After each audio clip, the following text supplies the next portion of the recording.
TV KPM.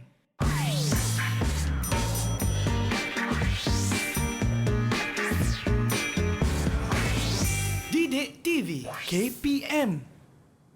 Hello, Assalamualaikum dan selamat sejahtera anda yang sedang menyaksikan Road to Success SPM 2021 bersama dengan saya, Wani Carey. Okey, baik, seperti biasa sebelum kita mulakan sesi pembelajaran kita untuk apa-apa subjek sekalipun, Wani akan sentiasa memberi pesanan untuk sentiasa patuh pada SOP. Kerana apa? Walaupun kes harian kita masih menurun, berkurangan, namun kita masih belum menang ya sebagai rakyat Malaysia. Kita harus bersama-sama bertanggungjawab untuk patuh SOP. Bagaimana caranya? Sentiasalah pakai hand sanitizer, pakailah pelitup muka dan jagalah jarak sekurang-kurangnya 1 meter. Baik, subjek kita hari ini merupakan subjek pendidikan moral. Dan gurunya, Wani pernah berjumpa dengan guru ini. Salah seorang guru cemerlang pendidikan moral. Jadi kalau nak tahu siapa, jom kita saksikan dulu profil guru kita pada hari ini.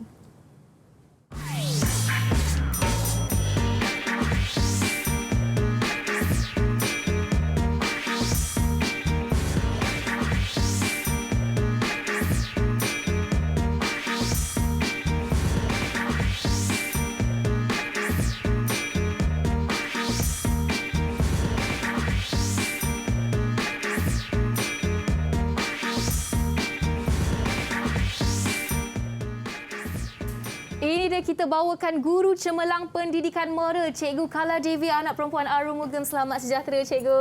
Selamat sejahtera, Wani. Wah, sihat ya, Cikgu? Sangat sihat. Ni kira kali kedua kita bersemuka. Ya. Dan hari ini Cikgu memakai baju serba hijau, nampak bersemangat sekali hari ini. Terima kasih. Untuk mengajar pendidikan moral, khususnya tingkatan 4 bab 3 ya, Cikgu? Ya, bab 3. Okey, baik. Sebelum kita pergi lebih lanjut, Wani nak ajak Cikgu untuk kita ke meja istimewa kita hari ini. Ya, sudah tentu. Penting. Meja ni adanya hand sanitizer untuk kita membuat sanitasi tangan.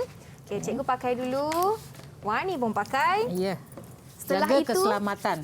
Betul, Cikgu. Setelah itu kita bolehlah tanggalkan pelitup muka dan simpan dalam bekas yang disediakan. Barulah boleh nampak muka Cikgu. Ya. Okey, Cikgu. Nak tanyalah, hari ini kan kita dah tahu SPM 2021 ini adanya guna silibus ataupun format barulah, iaitu KSSM, betul? Ya. Okey, mungkin Cikgu boleh kongsikan hari ini Cikgu akan fokuskan apa dalam bab 3 itu? Baiklah, untuk silibus baru ni, tingkatan 4 unit 3, kita akan belajar tentang prinsip keadilan dan prinsip keprihatinan. Okey. Dengar susah, tapi bila dah habis penerangan cikgu, mungkin murid-murid akan rasa selesa sedikit dengan tajuk ini. Itu dia, itu merupakan penjelasan dan pandangan daripada cikgu sendiri. Tapi sekarang ini kita nak dengarlah pandangan daripada calon SPM mengenai subjek pendidikan moral. Mari. Didik TV KPM. Selamat sejahtera, nama saya Gori Sheng. Saya murid tingkatan 5 UPM dari Sekolah Menengah Negeri Sing, Seminyak, Selangor. Saya suka belajar moral kerana boleh membentuk saya menjadi seorang insan yang cemerlang. Dan moral juga boleh menjadi panduan saya masa saya jadi dewasa. Selamat sejahtera. Nama saya Kevin Abdul Hakim. Saya dari kelas 5 UKM dari Sekolah SMK Husin, Selangor. Saya suka belajar moral kerana dapat melahirkan individu yang bermoral dan membentuk sasial dan jati diri yang cemerlang.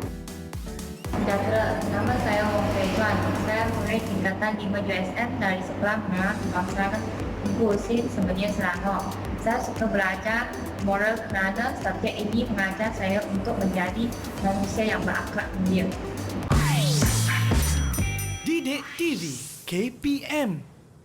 Itu dia pandangan para pelajar. Banyak nilai-nilai murni yang mereka bilang sebentar tadi, sepertinya berakhlak mulia, bermoral, jati diri yang tinggi dan pelbagai lagi. Jadi cikgu, kita tak sabar nak start kelas kita hari ini sebab Wani sendiri tahu Cikgu Kala Devi ni cara pengajarannya sangat menarik ya kawan-kawan semua. Jadi kalau anda nak tahu apa yang kita akan belajar hari ini, jangan ke mana-mana, kita akan kembali selepas ini dalam Road to Success SPM 2021.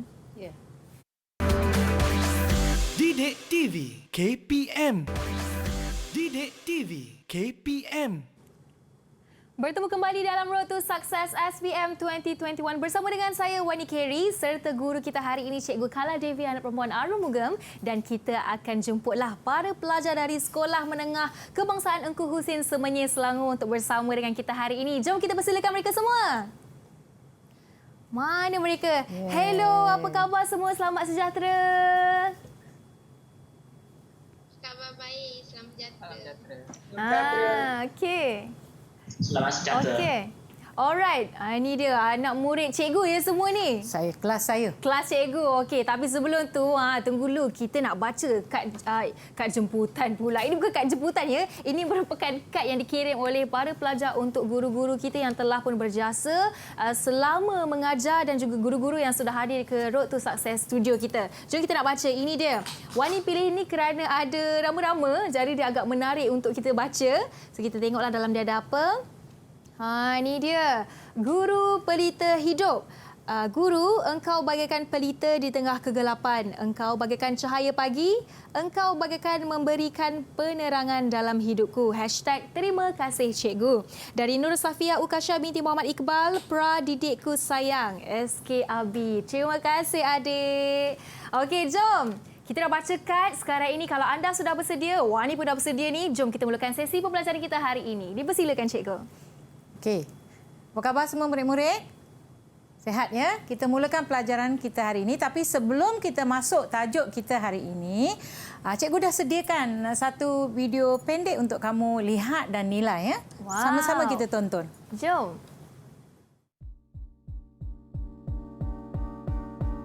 Elizabeth, ini wang saku kamu untuk minggu ini. RM200. Gunakan dengan jimat ya. Terima kasih ayah. Simon, ini wang saku kamu minggu ini. RM50. Kenapa dengan kamu Simon? Ayah tak adil. Kenapa kakak dapat RM200? Saya cuma dapat RM50 saja. Oh, kamu perlu faham. Kakak kamu sedang belajar di universiti sekarang. Belanja dia banyak. Perlu beli buku dan bahan belajar, bayar untuk tambang ke universiti, bayar sewa bilik, makan di luar dan sebagainya. Semua perbelanjaan kamu, ayah dan emak tanggung sebab kamu tinggal di rumah. Ya dik, masa kakak sekolah menengah pun kakak dapat RM50 je. Nanti adik masuk universiti, ayah akan bagi wang saku yang lagi banyak. Ayah memang sangat adil lah dik. Oh begitu ya. Saya minta maaf ayah kerana salah anggap. Ayah sebenarnya bersikap adil kepada anak-anak. Saya yang tidak menyedarinya. Maaf kakak dan ayah. Tak apa, baguslah kamu cepat faham.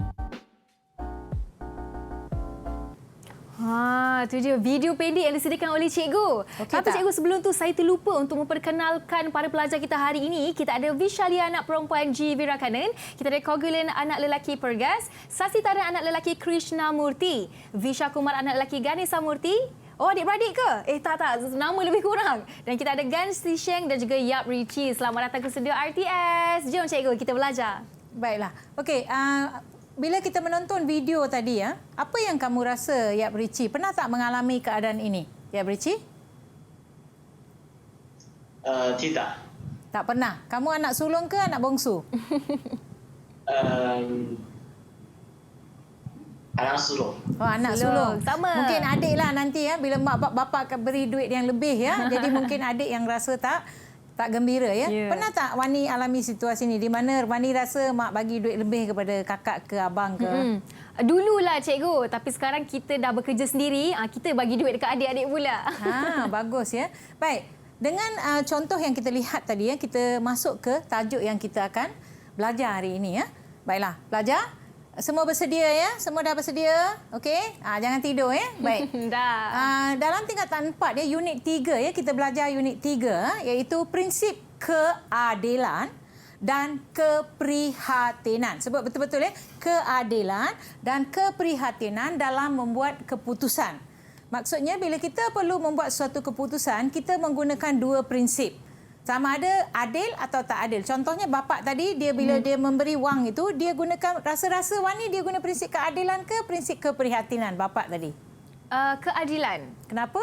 Sebab dia bagi mengikut kos perbelanjaan anaknya. Itu keprihatinan. Keprihatinan. Kerana bapak dia prihatin, kakak perlukan lebih banyak wang belanja. Okey. Faham tak? Itu yang kita kata keprihatinan. Kalau adil sama. Adik yang baby dekat buayan tu pun dapat 200 juga. Oh, maksudnya di sini bapanya tidak adil. Dia kurang adil. Bukan, dia punya prinsip ialah prihatin terhadap keperluan. Okey. Okey, kita lihat ya. Seterusnya. Baik. Contohnya di sini ada satu soalan ya, cikgu ada refleksikan diri ya untuk pelajar ya. pernahkah anda melihat atau berada dalam dilema ketika membuat suatu keputusan dalam hidup? Sama ada kita nak buat keputusan ini ke, keputusan A ke, B ke, C, ya? Adakah anda terpaksa mengorbankan sifat keprihatinan atau keadilan dalam membuat keputusan? Cikgu bagi contoh yang senang sahaja. Kita tidak boleh memberi sebenarnya kita tidak galakkan pengemis. Kita tidak menggalakkan pengemis, betul atau tidak? Okey. Baiklah. Wani, ya. Jadi kita tidak menggalakkan pengemis, ya. Kita tak mahu membantu pengemis. Tetapi kadang-kadang tertentu kita rasa tergerak, ya, nak membantu pengemis, ya. Jadi kalau dari segi keadilan, tak baguslah kita membuat perbuatan yang melanggar kerajaan punya arahan. Tetapi dari prinsip keprihatinan kita ikut sebab kita rasa kasihan, ya, kepada pengemis tersebut, ya. Jadi kita lihat di sini, ya. Baik. Seterusnya. Ini satu soalan untuk murid-murid saya, ya. Okey, jika anda seorang anggota polis trafik, ya, anggota trafik, adakah anda akan mengeluarkan saman kepada pesalah trafik yang melanggar lampu isyarat? Dia bawa kereta, dia langgar lampu isyarat, maksudnya lampu isyarat merah, dia memandu terus kerana dia membawa ayahnya ke hospital kerana ayahnya sakit tenat. Okey, Vishali, adakah kalau kamu seorang pegawai polis, kamu rasa perbuatan lelaki itu betul? Dia melanggar lampu isyarat kerana bapa dia sakit. Boleh ke tak boleh? Saya rasa tak boleh, cikgu. Sebab mengapa? Walaupun dia tu dalam kecemasan, dia tetap kena mematuhi undang-undang. Bagus. Yeah. Mungkin ada orang lain pandangan lain, ya. Vishwa mana? Vishwa? Okey, Vishwa. Ya. Ya. Cikgu, dia tidak boleh melanggar undang-undang kerana itu akan membahayakan orang lain. Sangat bagus. Betul kan? Ya. Yeah. Kalau kita terpaksa, kita takut dah heart attack ke apa, tetapi kalau perbuatan kita boleh membahayakan orang lain, maksudnya tak adil. Jadi sepatutnya polis itu saman atau tak saman orang tersebut. Gan. Kalau you polis, you saman atau tidak? Saman. Bagus. Sebab dia polis yang baik. Ya. Yeah. Okey, kita lihat berikutnya. Baik. Pada akhir topik ini, ya, lepas kita murid-murid belajar topik ini, ya, selalunya kita akan belajar topik ini dalam 2 atau 3 minggu, ya. Pelajar akan belajar nombor 1, contoh, ya. Contoh prinsip keadilan dan keprihatinan dalam membuat keputusan. Saya akan berikan contoh ini dan contoh itu supaya budak boleh faham. Dan prinsip keadilan dan keprihatinan dalam membuat keputusan, ya. Mana prinsip yang kita gunakan. Dan yang berikutnya, kepentingan membuat keputusan antara prinsip keadilan dengan keprihatinan berdasarkan situasi. Kita perlu buat keputusan berdasarkan situasi. Kita tak boleh pukul rata. Yeah. Semua ikut keprihatinan, semua ikut keadilan, ya. Kemudian keutamaan antara prinsip keadilan dengan dan keprihatinan dalam membuat pertimbangan. Dan akhir sekali, tingkatan semua pelajar moral dia belajar ini ikut step. Memang ada step by step. Yang kelima ialah perasaan. Perasaan apabila membuat keputusan berasaskan prinsip keadilan dengan keprihatinan. Dan akhir sekali, bila mereka dah belajar 5 perkara ini, apakah tindakan yang wajar berdasarkan prinsip keadilan dan keprihatinan dalam kehidupan seharian? Sebab ada yang di sini pengawas, dia kena buat keputusan. Okey, ada di sini mungkin ketua murid. Nanti bila bekerja mungkin dia pegawai bank. Faham atau tidak? Jadi mereka gunakan amalan ini dalam kehidupan seharian dan banyak nilai yang sebenarnya boleh kita kaitkan, ya. Rasional, kasih sayang, baik hati, kejujuran dan keberanian, ya. Baik. Kita lihat dahulu contoh prinsip keadilan, ya. Okey, prinsip keadilan saya nak siapa, ya? Siapa cikgu nak pilih? Sasi, tolong baca yang atas ini, Sasi. Baca dengan kuat. Sasi? Cikgu? Baca yang atas. Okey. Prinsip keadilan dan contoh. Sikap dan tingkah laku individu menerusi hubungan sesama manusia untuk menegakkan kesetaraan serta keseimbangan dalam pemikiran, pertuturan, perasaan dan perlakuan. Adil terhadap diri sendiri dan orang lain. Bagi membuat keputusan berkaitan dilema moral, prinsip keadilan akan digunakan sebagai nilai asas. Okey, maksudnya bila kita gunakan prinsip keadilan ialah bila benda itu tidak membahayakan atau menyusahkan orang lain. Maksudnya bila saya amalkan prinsip keadilan, dia tidak merugikan pihak lain. Contohnya bersikap tidak berat sebelah. Pemberian ganjaran atau hukuman. Okey, bila saya nak beri ganjaran yang saya bagi itu tidak boleh diambil daripada orang lain dan serahkan kepada orang. Faham atau tidak? Ya. Okey, maksudnya kalau pelajar ini layak mendapat sesuatu tapi saya ambil dan beri kepada pelajar yang seorang lain sebab kita kasihan dengan dia kan. Jadi prinsip keadilan tak macam itu. Dia bersikap tidak berat sebelah. Semua dapat ikut fair and square. Ya. Okey, seterusnya menghormati hak individu. Okey, kita tak boleh berlawan dengan kemudahan untuk golongan klien upaya. Sekarang kita ke sebuah bank, kita nampak ada 3 parking lot untuk golongan kurang upaya, betul atau tidak? Yang kelainan upaya. Kita tak bolehlah bergaduh dengan mereka. Kenapa mereka ada parking? Saya pun bawa kereta. Saya pun kan. Ini yang kita kata kalau prinsip keadilan ni dia memang mengambil kira semua fair and square. Baik, layanan sama rata. Kita tak tengok dia kaya ke, miskin ke. Contohnya dalam pemberian beasiswa untuk murid-murid yang pandai yang dapat 9A+. Tak kira kaya ke, miskin ke, kalau dia dapat keputusan yang baik, semua akan dapat beasiswa tersebut. So, tak ada persoalan. Kriteria penting di situ ialah dia mendapat 9A+ atau 10A+. Itu yang kita kata tanpa mengira status sosial. Dan adil dalam mengagihkan sumbangan, mangsa bencana. Cuba bayangkanlah kalau kita ada mangsa bencana, banjir dan sebagainya. Bila saya nak bagi sesuatu, saya kata, saya tak nak bagi semua orang. Saya nak bagi golongan ini sahaja. So, bawa makanan dan sebagainya, bagi kepada satu kumpulan lain saya tak nak bagi sebab saya tak nak bagilah. So, ini yang kita kata tak. Kalau prinsip keadilan, dia bagi kepada semua orang. Semua. Okey? Baik. Prinsip keprihatinan pula, ni macam mak tau, mak dengan ayah. Prinsip keprihatinan ni selalunya dia melibatkan sifat macam ni, banyak pertimbangan siapa nak baca? Vishwa? Vishwa baca prinsip keprihatinan?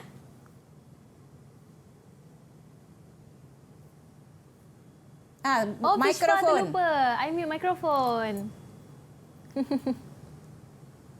Okey. Sorry. Cikgu, perlakuan yang memberikan pertimbangan moral dalam melaksanakan peranan dan kewajipan terhadap orang lain dan mentimbangkan kepentingan orang lain dalam setiap situasi. Dalam membuat keputusan bagi situasi berkemanusiaan, biasanya prinsip keprihatinan akan digunakan sebagai asas ukuran. Okey, maksudnya bila kita nak agihkan sesuatu, nak beri bantuan sesuatu, kita ambil. Okey, dia ni ada masalah apa, dia perlu dapat lebih dan sebagainya. Terima kasih Vishwa. Baik. Contohnya ialah berperi kemanusiaan, kita menunjukkan sikap simpati. Kita menunjukkan sikap simpati, maksudnya kita tak, kalau ada satu kumpulan manusia dekat situ, kita pilih mereka yang sangat memerlukan. Mungkin kumpulan anak-anak asnaf, kita nak beri bantuan. Di sekolah kita ada memberi bantuan makanan kepada murid-murid. Tiap-tiap sekolah beri murid itu RM3 untuk makan. Murid yang memang betul-betul layak yang kita bagi. So, budak lain tak boleh kata, kenapa mereka dapat, saya tak dapat. Faham atau tidak? Okey, seterusnya pemurah, memberi bantuan keuangan kepada yang memerlukan. Apa gunanya bila kita memberi bantuan kepada orang yang dah ada semua? Okey? Tapi sebenarnya kumpulan yang memerlukan kita tak beri. So, kita perlu cari. Tak payah keluar dekat televisyen, saya bagi ini, saya bagi itu. Tapi pergi betul-betul dan memberi bantuan kepada mereka yang sangat memerlukan. Okey, dan menunjukkan kasih sayang. Menyayangi dan menghargai flora, fauna sesama insan. Kita tak boleh kata kita perlu bukan sahaja mencapar, tapi kita kena menjurus juga. Tapi kita kena membantu semua orang. Kita tak boleh abaikan sesuatu golongan sebab mereka tak nampak. Kita tak nampak dia lah, jadi kita tak payah bantu. So, kepedulian, peduli, ambil berat, membantu golongan yang memerlukan. Kalau kita tengok ada negara-negara di luar negara malam-malam mereka, terutamanya pada musim sejuk van-van yang membawa makanan, mereka pergi dari tempat ke tempat, gelandangan yang tidur di bawah tu, mereka ambil, mereka bawa, duduk dalam van itu, panaskan mereka, beri kopi dan sebagainya. Boleh tak saya yang duduk kat tepi pun pergi minta, saya pun nak kopi juga? Tak boleh. Tak boleh. Tak baik. Okey. Baik, seterusnya. Okey, kepentingan membuat keputusan. Okey, apa perbandingan antara prinsip keadilan dan prinsip keprihatinan? Baik. Prinsip keadilan kalau kita nak amalkan, dia tidak menjejaskan kepentingan orang lain. Sebab semua orang dapat. Kalau saya dapat RM1,000, saya nak bagi 40 orang dalam murid kelas saya bagi tiap-tiap orang. Berapa seorang dapat, Wani? RM1,000. Bahagi dengan 40? Bahagilah 40 bahagi 1,000. 1,000. Berapa? Nak kira lambat lagi cikgu. Tak ada kalkulator. Siapa tahu RM1,000 bahagi dekat 40? Tak buat kalkulator dah. Tak ingat? Siapa ingat? Cikgu pun tak ingat. Kalau kira-kira 25. Yes, RM25. Okey, so saya bagi setiap pelajar RM25. Saya tak tanya, bapak kamu lawyer, tak payah, bapak kamu doktor. That means itu tak baik ya. Jadi tak menjejaskan kepentingan orang lain. That means saya tak ambil duit orang lain dan beri kepada ini keadilan. Ini prinsip keprihatinan mengelakkan dia daripada menjadi mangsa keadaan. Okey, maksudnya kalau pelajar daripada satu kelas tu semua rich, kaya, semua wang tu diberi pada mereka, sedangkan pelajar-pelajar di kelas yang belakang mungkin mereka tak dapat. Itu yang kita kata. So sebenarnya kalau 1,000 itu saya kena pergi buat siasatan. Okey, pilih top 40 yang betul-betul bermasalah baru saya bagi. Itu prinsip keprihatinan. Okey, kemudian menjaga hak kemanusiaan sejagat. Okey, maksudnya kita tidak mementingkan satu kelompok sahaja, semua manusia tanpa mengira jantina, bangsa dan sebagainya ya. Dan menjamin keamanan dan keharmonian masyarakat dari segi prinsip keprihatinan, kerana kita tak nak yang kaya semakin kaya, yang miskin semakin miskin. Kalau prinsip keprihatinan kita macam kerajaan kita. Kerajaan kita memang mengamalkan prinsip keprihatinan kerana mereka menyediakan kepada B40, mengikut M40 golongan kan, tertentu. golongan-golongan yang perlu. Dia beri bantuan keuangan dan sebagainya. Orang yang berada tak boleh tanya kenapa tak dapat. Macam bantuan RM100 kan untuk pelajar-pelajar. Siapa di sini yang rasa tak adil bantuan RM100 ni? Pelajar saya. Bila tak dapat, dia rasa tak adil. Siapa yang ingin membantah? Kan ada tak masalah? Tak ada kan? Tak berani nak bantah cikgu.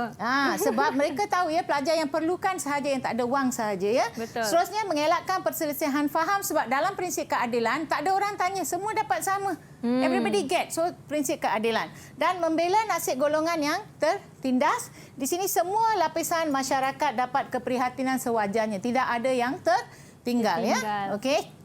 Baik. Strategi membuat keputusan ya. Bila kita nak buat keputusan, sama ada saya nak gunakan prinsip keadilan atau prinsip keprihatinan, ada strategi. Tengok, moral pun ada strategi. Okey, nombor 1, kita kena kenal pasti konflik atau masalah yang timbul. Apa sebenarnya masalah tersebut? Kemudian saya buat pertimbangan moral. Okey, saya nak guna prinsip keadilan ke saya nak guna prinsip keprihatinan? Buat pertimbangan. Dan membuat keputusan dalam pemilihan prinsip keadilan atau prinsip keadilan. Saya kena bagikan alasan-alasan mengapa saya nak bertindak adil dan mengapa saya nak bertindak prihatin. Dan beri justifikasi kewajaran dalam membuat keputusan supaya orang lain tak tanya kenapa you buat keputusan ini. Okey, kita tengok di sini. Baik. Contohnya Charles. Okey, Charles seorang atlet cemerlang yang sering mewakili sekolah hingga ke peringkat kebangsaan. Hebatlah. Charles ni memang hebat. Okey. Minatnya terhadap sukan amat mendalam. Kalau dah wakil kebangsaan tu kira baguslah kan. Namun begitu Charles mempunyai masalah disiplin. Apa dia? Terutama berkaitan dengan kehadiran sehingga dihukum gantung persekolahan. Dia selalu tak datang, gantung sekolah. Ketika itu semasa sukan antara sekolah peringkat negeri sedang berlangsung. So, apa jadi? Charles membuat rayuan kepada pihak sekolah dan memohon diberikan kebenaran untuk mengambil bahagian dalam acara larian. Tapi dia sekarang dalam kes apa? Gantung persekolahan. Tapi dia berjanji akan berubah dan hadir tiap hari ke sekolah selepas ini. Wani, apakah pertimbangan yang perlu pihak sekolah gunakan untuk membuat keputusan terhadap rayuan Charles? Dia tak boleh terus cakap tak boleh. Faham tak? Dia kena gunakan pertimbangan. So, apa pertimbangan yang boleh sekolah gunakan? Kalau saya tanya pelajar saya,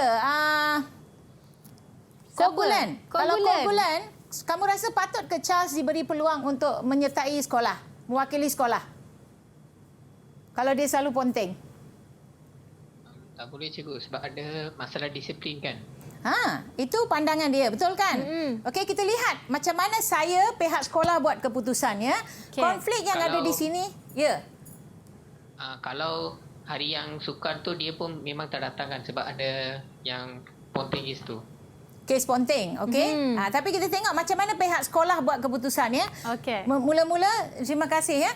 Membenarkan Charles mewakili sekolah dalam bidang sukan atau terus menggantung persekolahan. Ini konflik, dua konflik ya. Apa pertimbangan yang dibawa oleh sekolah?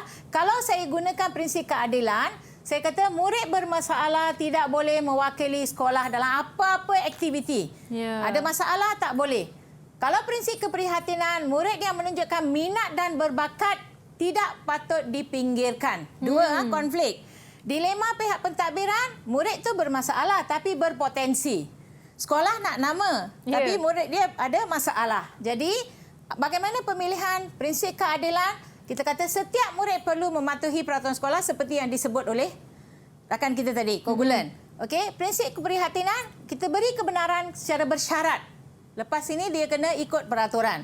Dan justifikasi kenapa kita buat mendorong murid yang berbakat untuk menunjukkan kebolehan, beri peluang kepada murid yang telah sedar terhadap kesilapan yang pernah dia lakukan. Okey, ini cara kita membuat prinsip, dua-dua prinsip ini. Okey, ini dia antara cara untuk membuat pertimbangan dalam aspek moral ya cikgu. Baik, lebih banyak yang kita ingin tahu bersama dengan Cikgu Kala Devi, tapi jangan ke mana-mana. Kita kembali selepas ini dalam Road to Success SPM 2021.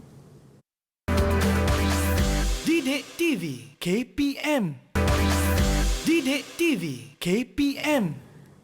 Kembali dalam Road to Success SPM 2021 bersama dengan saya Wani Kerry serta guru jemputan kita Cikgu Kala Devi, anak perempuan Arumugam dan juga para pelajar dari SMK Engku Hussein Semenyi Selangor. Baik cikgu, ni cikgu dah kongsikan proses-proses ya. Mungkin lepas ni cikgu sediakan latih tubi untuk mereka ya cikgu. Jom kita nak tengok kalau betul-betul mereka faham ke apa. Tapi kita nak sambung dululah sesi pembelajaran kita hari ini. Dipersilakan cikgu. Ya, Wani pun boleh belajar. Saya ingat lagi Wani dulu belajar moral kan. Nilai-nilai moral pertama. Pandai Wani boleh jawab ya. Bagus ya. Tahun lepas cikgu. Ingat. Masa tu mereka belajar 36 nilai. Sekarang mereka hanya belajar 18 nilai. 18 lagi sikit tu cikgu. Lagi sikit, makin sikit. Baiklah para pelajar ya. Saya ambil satu soalan ni, memang soalan ni ada dalam buku teks kamu ya. Kamu boleh lihat ya. Tadi yang Charles kan. Okey. Charles merupakan atlet cemerlang yang sering mewakili sekolah sehingga ke peringkat kebangsaan. Tadi situasi tadi macam mana dia jadikan soalan. Situasi yang kita bincang tadi macam mana dipindahkan menjadi soalan ya. Dari sini ialah soalan, okey, pertimbangan menggunakan pertimbangan moral. Minatnya terhadap sukan amat mendalam, namun Charles mempunyai masalah disiplin. Sekejap ya. Saya rasa kejap ada sedikit saya kena terbalik ni. Sorry ya. Baiklah. Ke soalan ini Wani. Okey, baik. Soalan struktur berpandukan Kerajaan Akbar ini keldai dadah. Pernah dengar istilah keldai dadah? Keldai dadah. Pernah dengar. Orang yang tidak menggunakan otak untuk berfikir. Bila orang bagi bahan, barang-barang untuk ambil masuk ke dalam kapal terbang, dia ambil sahaja ya. Seorang wanita rakyat Malaysia telah ditahan di lapangan terbang antarabangsa di sebuah negara jiran ya. Jiran Jepun ke Indonesia ke di mana-mana kerana disyaki menyeludup dadah. Okey. Menurut wanita tersebut, argumen dia ya, dia ke negara itu kerana dijanjikan pekerjaan dengan gaji yang lumayan. Ini selalu berlaku ya kalau kita tak berhati-hati, orang menggunakan kata-kata manis. Perangkap kita bila kita nak jalan, dia kata tolong bawa beg ini berikan kepada adik saya di sebelah sana atau keluarga di sebelah sana. Ketika bertolak ke sana, dia diberikan sebuah beg untuk dihantar kepada seorang pekerja di tempat yang dia akan bekerja. Pernah tak baca kes ini di surat khabar Bani? Pernah cikgu, selalu juga saya dengar. Banyak kali ya. So pelajar-pelajar yang ada di sini ya dan di rumah ya, tolong berhati-hati ya. Bila kita dewasa, ini sangat penting. Jangan sekali-kali ambil sesuatu barang yang kita tak pasti apa di dalam. Walaupun di sekolah pun ya. Kalau kawan kata, titipkan beg saya kepada kamu, mungkin ada rokok kan dalam beg itu. Jadi jangan ya, berbahaya ya. Baik, jelaskan amalan nilai universal yang patut dipraktikkan supaya anda tidak terlibat dalam situasi di atas. Saya nak tanya murid saya. Okey, kalau dia kata amalan nilai universal, cuba berikan saya 2 nilai yang perlu diamalkan oleh wanita ini. Sasi? Sasi. Cikgu? Ya. Apa nilai yang sepatutnya diamalkan dalam kes ini? Bila dia berfikir. Nilai apa? Tidak mudah mempercayai orang lain. Saya tanya nilai Sasi, nilai apa? Oh, nilai. Apa nilai? Berfikir, bertindak wajar, nilai apa? Apa agak-agak ya? Ada kawan lain nak bantu? Kita bagi Sasi berfikir dulu. Dia mungkin terlupa. Kogulen. Ya? Rational. Yes. rational, berfikir, bertindak wajar. Ada nilai lain tak? Richie? Kesederhanaan. Okey, ada nilai lain tak yang melanggar peraturan? Nilai apa? Bila cikgu selalu guna simbol ini, nilai apa ni? Siapa tahu? Ya? Apa dia Kogulan sekali lagi? Kogulan. Ha? Tanggungjawab. Tanggungjawab ke? Apa perkataan hilang Kogulan? Depan? Bertanggungjawab.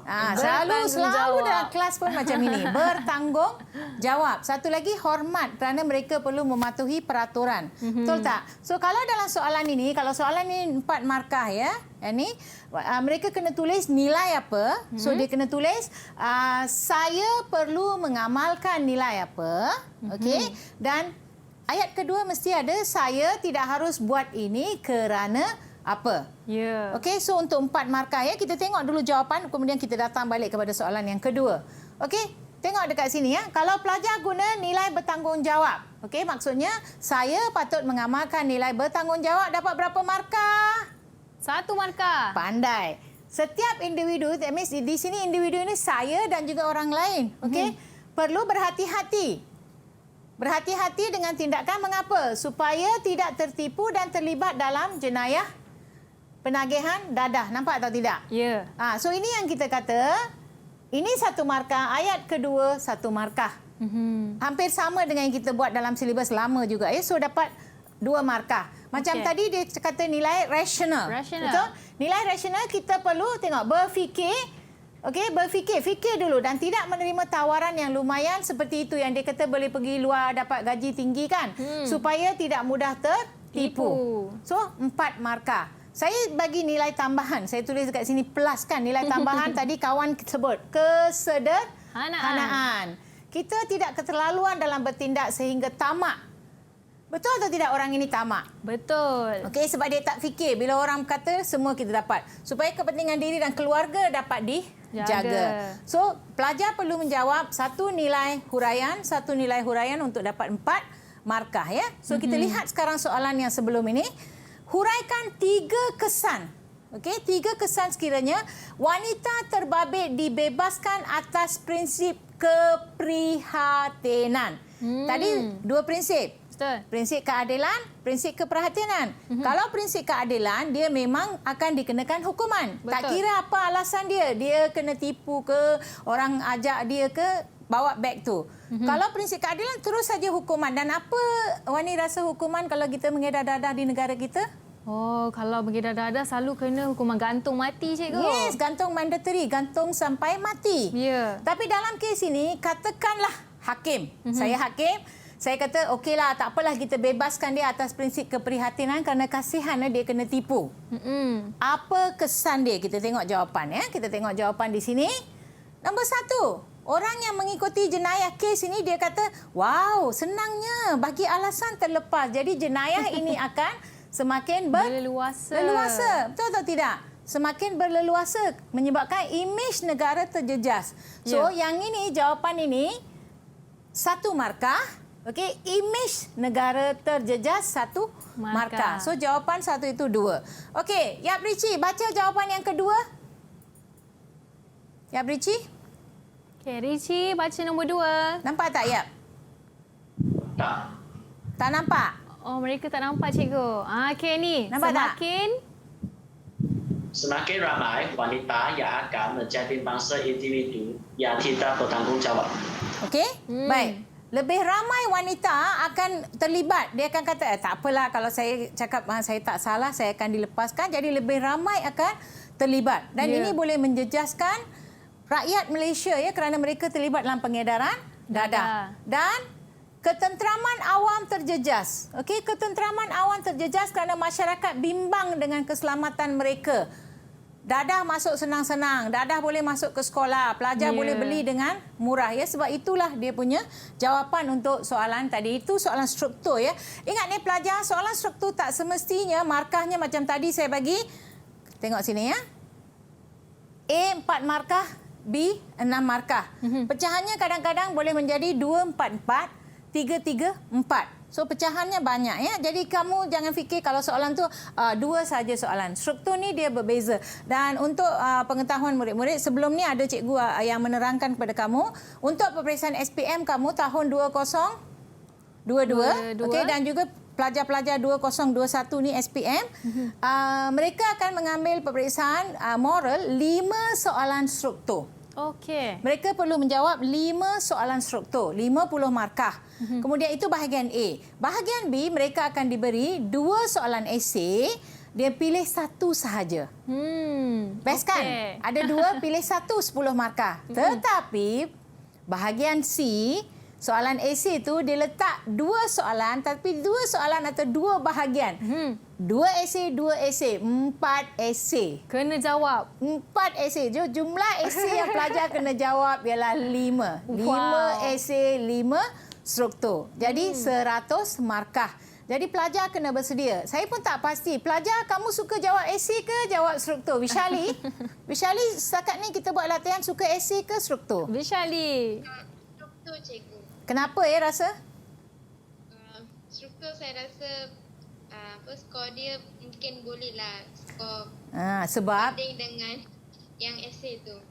Ya, sebab pelajar-pelajar ni dia orang susah sikit, takut sikit dengan esei kan. Yalah. Okey, baiklah kita lihat soalan yang berikutnya ya. Sekarang kita lihat soalan esei pula. Okey, baik. Ini Jiwa. Okey, Jiwa ni pun soalan daripada buku teks. Okay. Anak saya pun nama dia Jiwa juga. Okey, Jiwa Roshini. Okey, Jiwa seorang pengawas sekolah. Okey, ingat ya, pengawas sekolah, angkat tangan di sini berapa orang pengawas? Kita ada 2 orang. Risha, Sasi, siapa lagi?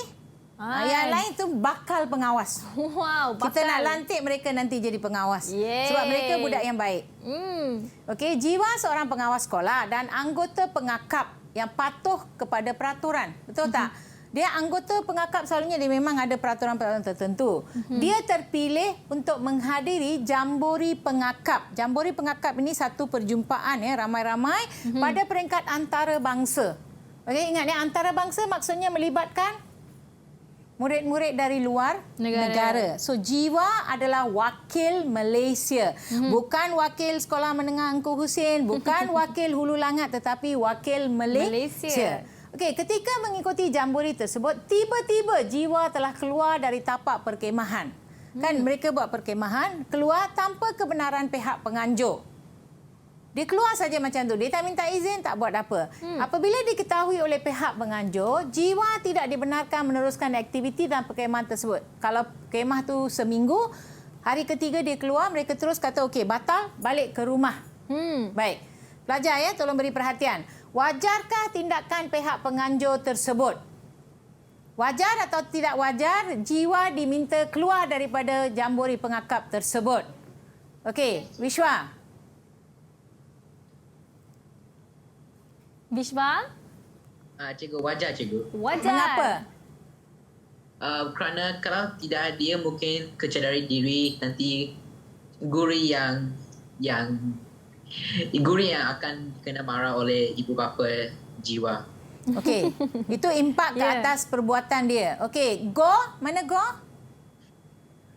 Go, you rasa wajar atau tidak Jiwa dikeluarkan daripada perkemahan? Gan ke cikgu? Sorry, Go ke Gan, sorry. Patut dia pandang saya je. Gan. Wajar. Kenapa? Kerana dia telah melanggar peraturan di sana. Bagus ya, hujah dia. Bila you melanggar peraturan, you kena akur kepada. Itu prinsip apa tu? Keprihatinan ke keadilan, Wishali?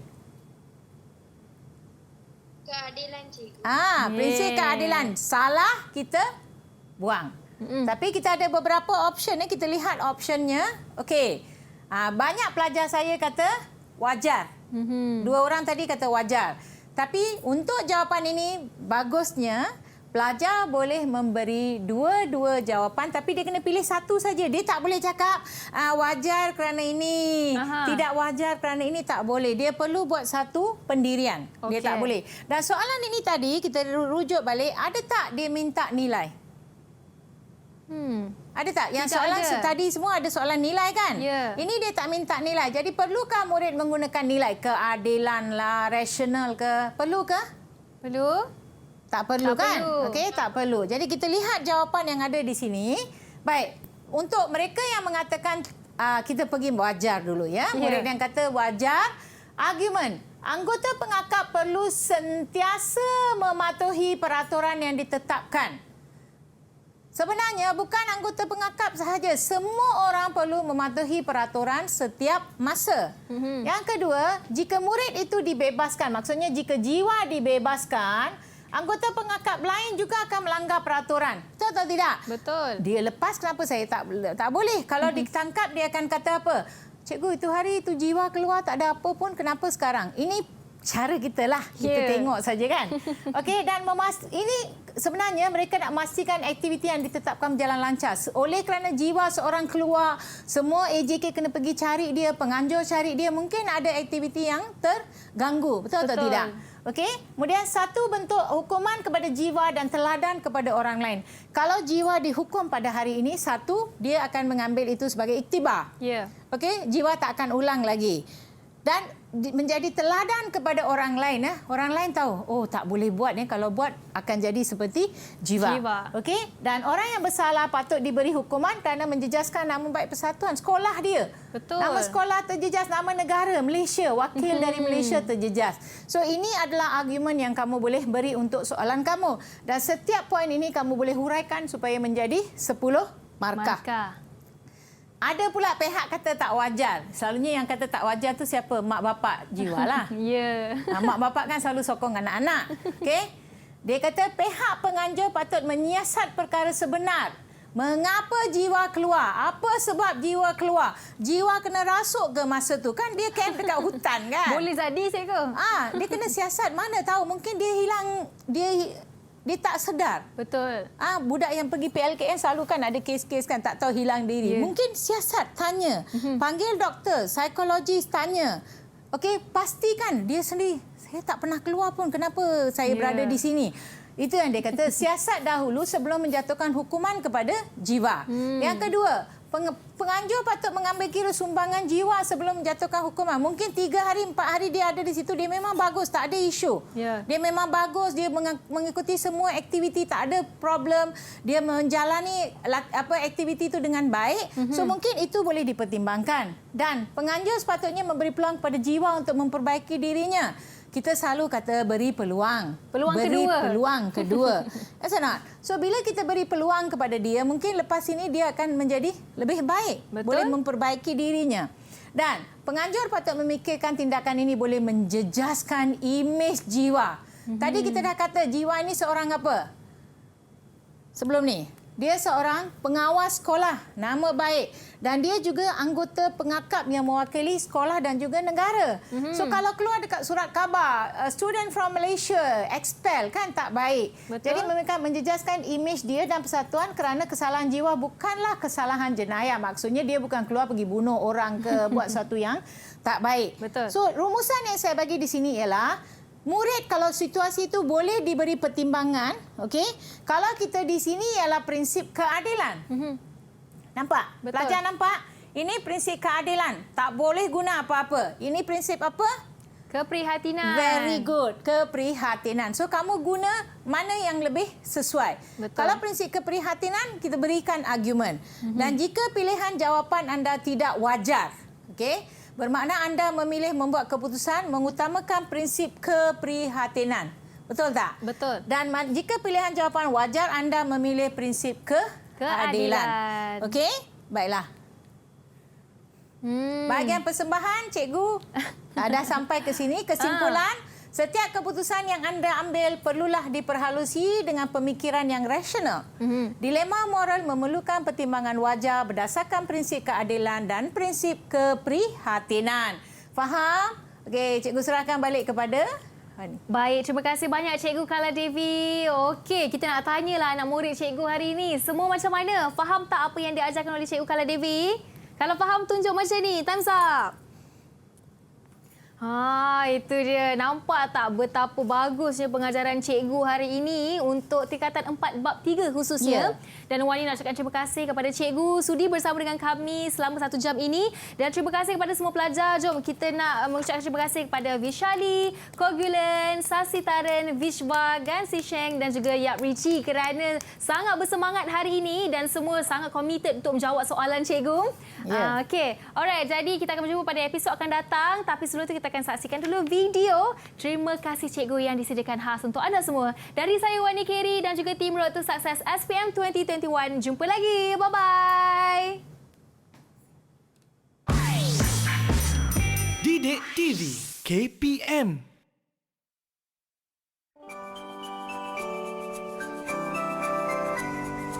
Terima kasih cikgu kerana telah mengajar kami dan menjaga kami selama 5 tahun.